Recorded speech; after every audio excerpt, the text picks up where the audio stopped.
Happy. Seville oranges are in the shops, which means it's marmalade making time. Now the season for these is really short. You're talking 4 to 6 weeks. But I'm going to walk you through really slowly how to make it, because once you've made your own marmalade, the bought stuff never ever tastes as good. Let me show you. It's ready. There's my sugar weighed out. I've got my Seville oranges. I've got the water in a large preserving pan.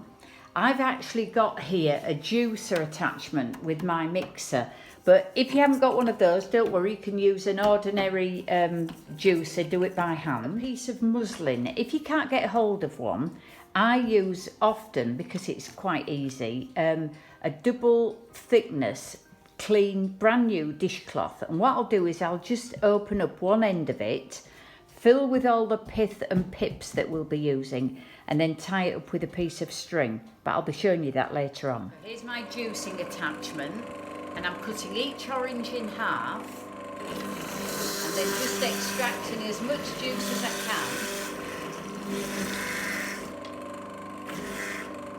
Like that, and then we'll be hanging on to all of these. There, so that's my last orange done. I've got all the orange halves here, can you see?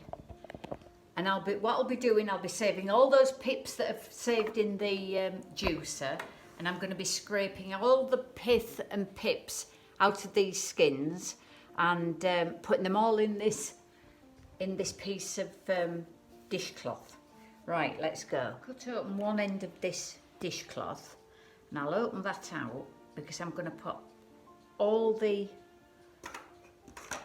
bits and pieces out of these oranges. And so using a teaspoon, I'm just going to scrape out that layer of pith and pips, because this is where all the valuable pectin is that will go on to thicken our marmalade. So I'm just going to tip that into this piece of cloth, or muslin if you've got muslin, but I always have dishcloths in anyway. So, and what we'll be left with that is that clean looking orange skin, and that's what I'll be shredding up later on for the marmalade.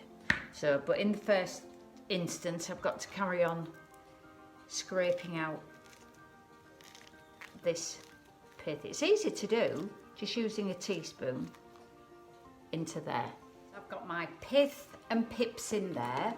I'm going to take the pips out of this juicer, pop those in as well.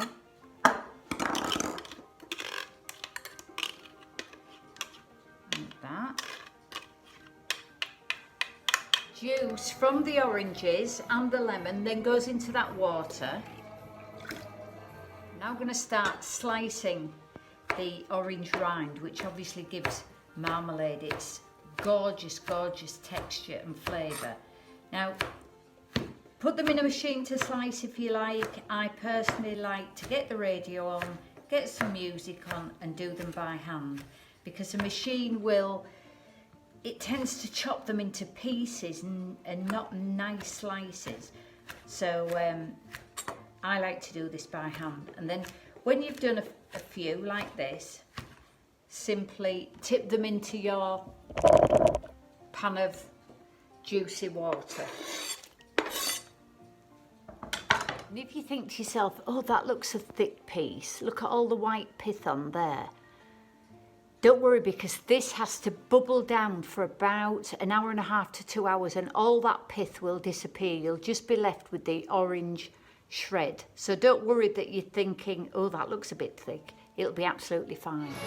Sweet music, there'll be music everywhere. There'll be singing.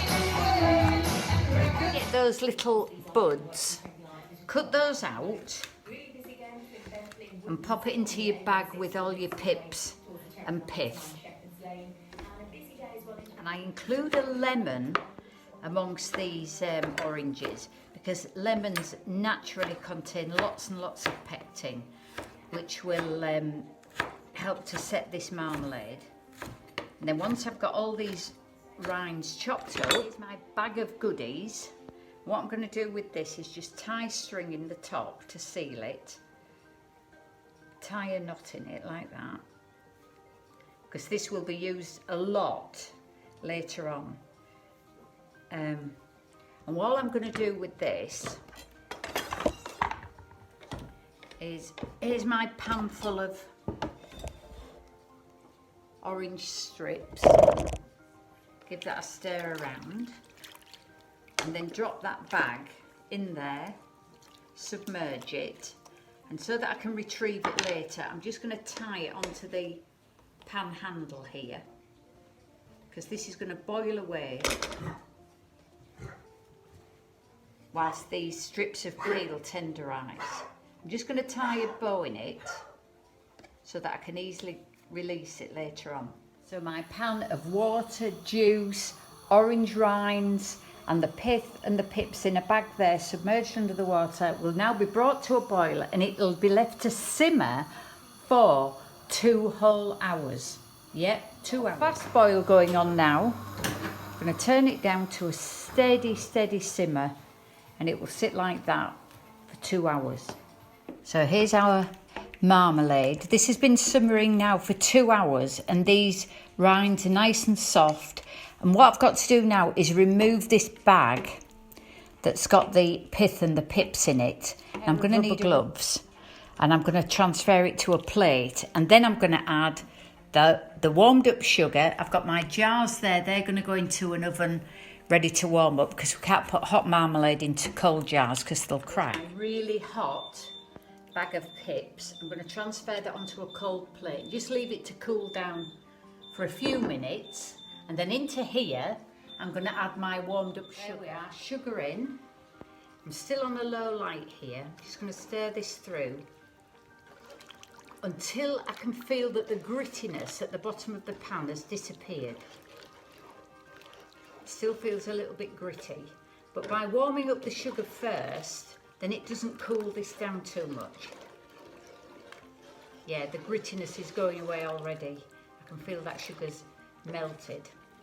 So now what we can do is turn up the heat, and then whilst that's coming up to temperature, I'm going to put on a pair of rubber gloves and start to work on the pectin that's contained in here. Whilst that marmalade's coming up to temperature, I'm putting on a pair of rubber gloves because I'm going to work at extracting the pectin out of these pips. Obviously it's too hot to do with bare hands, but the more you work and squeeze it, you'll see that the pectin starts to ooze out of this cloth. Can you see?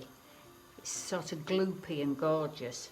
And then as I keep extracting it, I'll pour it into the pan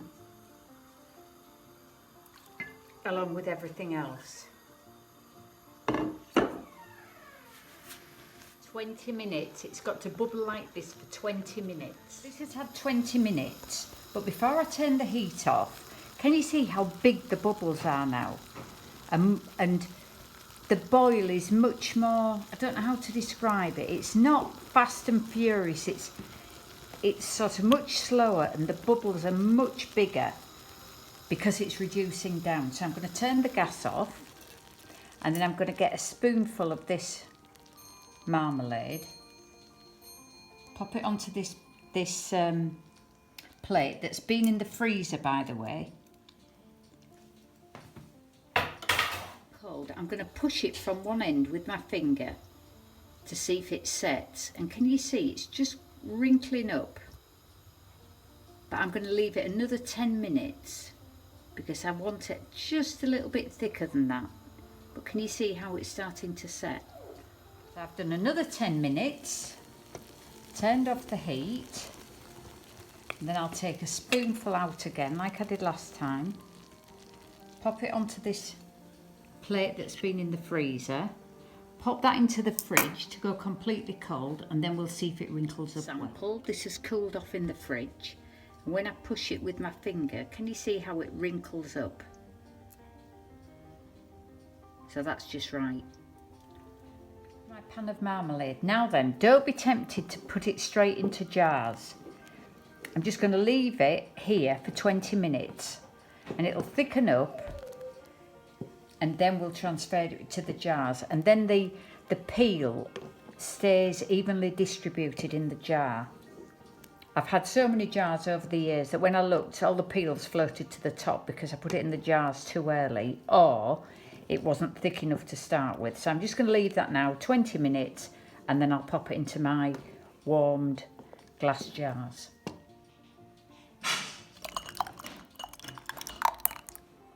Gorgeous. Lids on whilst it's still hot.